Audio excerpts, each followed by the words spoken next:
Every once in a while, I see a grower post a video on social media showing off some new harvesting robot or some other kind of automation equipment and explaining what it is and how it's making a difference to the growing operation. The reality is, due to things like technological advancements, our current labour struggles and the ever-growing push to become more efficient, it's likely our industry will look a whole lot different in the next 30 years.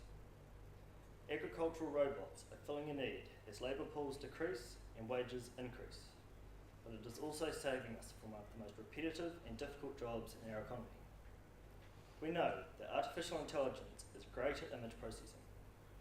By developing drones with AI and computer vision built in, growers and farmers can find weeds or pests and diseases and eradicate them, instead of blanket spraying an entire crop. This makes the food cleaner and saves an enormous amount of money. These are some of the best technologies coming out to help farmers produce the food we need in a rapidly changing world.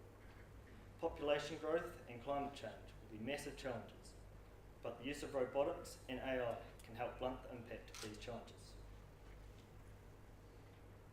Carbon dioxide is by far the most significant greenhouse gas in terms of its past and future contributions to climate change. Since 1990, transport emissions have risen 70% and equate to about 20% of New Zealand's total emissions.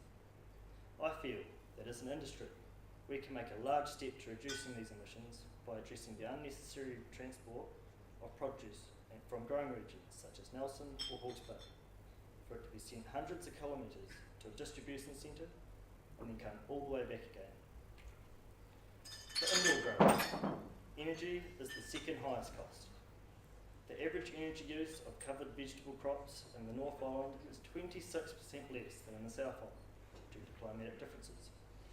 The growers in the South Island are reliant on coal over winter, as opposed to the North Island growers with access to natural gases. This means that under the emissions trading scheme, South Island growers are likely to be disadvantaged. The growers in the horticultural industry are mostly small to medium-sized businesses, with a few larger corporations in the mix. The cost of converting to alternative fuels is high, and in most cases is not a viable solution.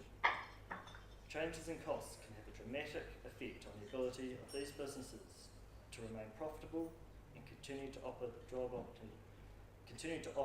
opportunities to New Zealanders. Worst case, an increase in carbon prices could potentially put some South Island growers out of business. Looking back 30 years, there have been huge changes to the horticulture industry, and I look forward to seeing where the next 30 years takes us. Horticulture is an efficient use of land, but there are a number of barriers and challenges we face to achieve carbon neutrality by 2050. My name is Dillon Speech. Thank you very much.